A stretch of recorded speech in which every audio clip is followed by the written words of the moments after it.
Hello, I'm Christine Persichetti. Renovations are underway at the Currents News facility, which restricts us from producing full-length newscasts. So for the time being, we'll be presenting abbreviated updates. It's one of the oddest mea culpas you'll ever hear. A faction of a Mexican cartel behind the audacious kidnapping of 4 Americans handed over 5 men responsible. On top of that, they also left a letter of apology. Going rogue and a lack of discipline. That's how a Mexican drug cartel faction named the Scorpions worded it. A letter went on to say that 5 members were behind the deadly kidnapping of 4 Americans in Matamoros, Mexico, which led to 2 of them being killed. The letter says, "We have decided to turn over those who were directly involved and responsible in the events. They acted under their own decision-making."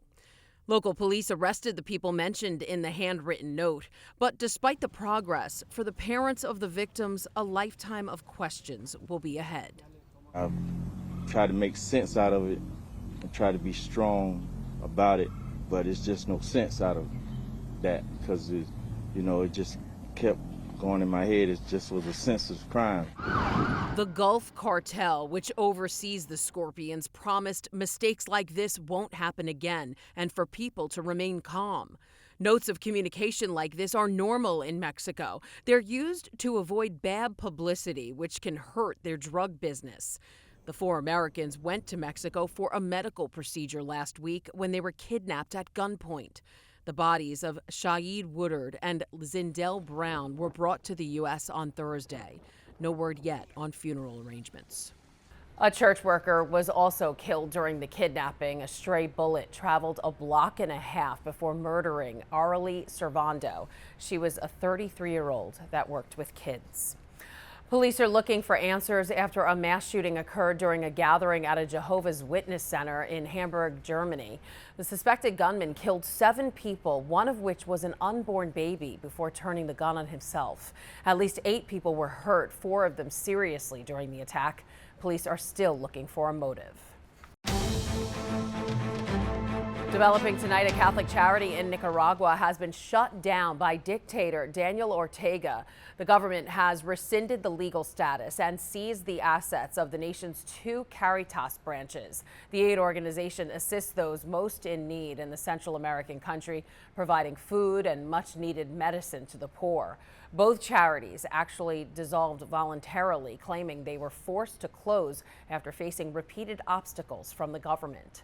And Caritas isn't the only casualty from the regime. 2 Catholic universities have also lost their legal status. According to the government newspaper there, classes were canceled due to non-compliance with school regulation laws. The institutions of higher learning will have to deliver all information about their school, staff, and student base to the country's National University Council. A nun known in Baltimore for her trailblazing work towards education may now receive a new honor, becoming the first Black saint in the United States. The Positio, or the documentation on the life of Mother Mary Lange, has been approved by the Vatican. It will go to the Dicastery for the Causes of Saints for review, and then it will be sent to Pope Francis for possible approval. Besides her work in education, Mother Lange is known for founding the world's first sustained religious community for Black women. Public school students in Brooklyn are getting an education in kindness.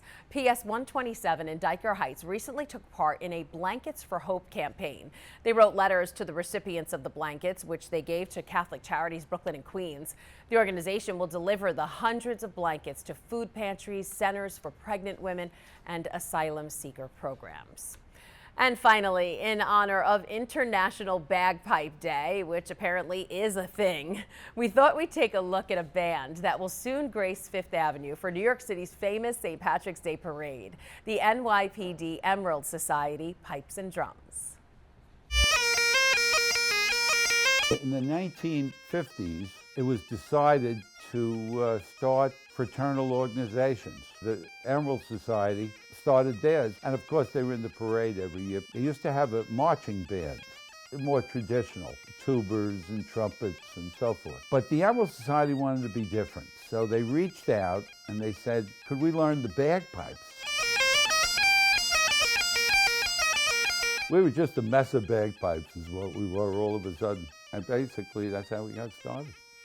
And as time went on, it grew and it grew. There's no hook into the pipe band. You have to play to pass your audition. Passing my audition was probably the most stressful thing I ever did in my life. We've been called a band of brothers, a couple of sets of brothers in the band, a few sets of brothers in the band. There's fathers and sons in the band, there's cousins, there's nephews, and then the band itself is one big family, because if you need a favor, somebody in the band is going to help you out. St. Paddy's Day is totally special. We as Irish celebrate the patron saint of Ireland, Patrick. On what day? The day he was born? No, because we don't know the day he was born. So we picked the windiest day of the damn year because he died. As most Irishmen would say, no wonder he died. Look at the weather. It's actually a crazy month. We call it March Madness. Couldn't we have said he was born like May 15th? But no, nobody thought of that. Something we look forward to every year. Whether it's cold, it could be 17 degrees, it could be 50 degrees. We still look forward to it and we get through it. We march out, turn onto Fifth Avenue. The hair in the back of the neck stands up. When you turn on Fifth Avenue and start heading north.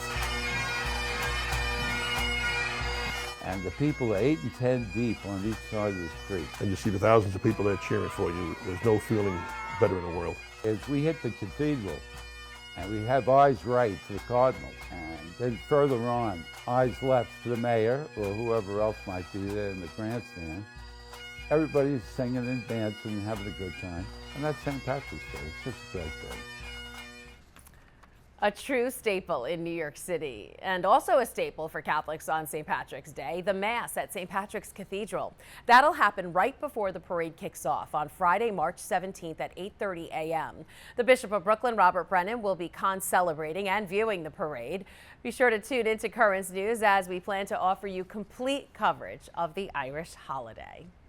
And that is this Currents News update. I'm Christine Persichetti. Thank you for joining us because we are putting your faith in the news.